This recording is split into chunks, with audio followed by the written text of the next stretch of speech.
chuo kipya cha kisasa cha mafunzo ya uvuvi chenye hadhi ya kimataifa.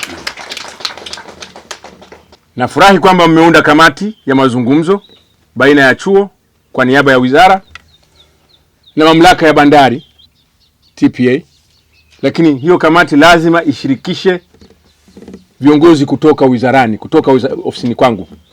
Kamati hiyo isiwe na picha ya kujenga chuo kama kinachofanana alichokijenga baba wa taifa mwaka 63 wakati anahangaika kujenga taifa. Chuo hicho kiwe na hadhi inayofanana na kumbukizi ya baba wa taifa. Kiwe cha kisasa kwa miundombinu, kwa mifumo ya kiteknolojia, kwa vifaa vya ufundishaji na kwa maarifa na uwezo na ustadi wa wakufunzi. Huwezi kuwa na uvuvi bila kuwa na mafunzo.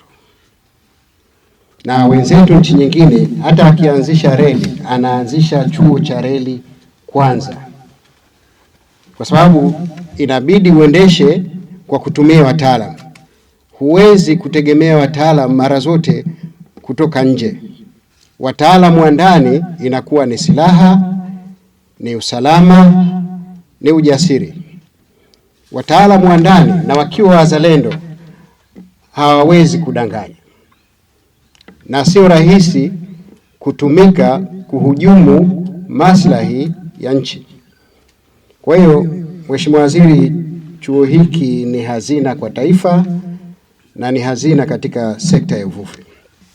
Na Mheshimiwa Waziri, kila unapopita ukikuta mvuvi 75% atakwambia nimesoma FETA. Kwa hiyo impact yake inaonekana. Tunashirikiana na Activate, ile baraza la elimu, vyuo vikuu, vyuo vya kati, shule za msingi na sekondari, na wakala kama vile TASAC, Marine Services Company Limited, hata jeshi la wanamaji. Vile vile tunashirikiana na watu wa misitu kwa sababu wao wanatunza hii mazingira ya mikoko, kwa hiyo wanatakiwa wawe na watu ambao wanaweza kuendesha boti. Tunashirikiana na mashirika ya kimataifa, ya kikanda na kimataifa, na vile vile tuna miradi hapa ambayo tunaitekeleza, ambao kwa kupata zile fedha za serikali katika OC na development, na tuna fedha ambazo za wahisani. Kwa mfano sasa hivi tuna mradi huu mpya wa TASFA ambapo utatununulia meli kwa ajili ya mafunzo pamoja na utafiti.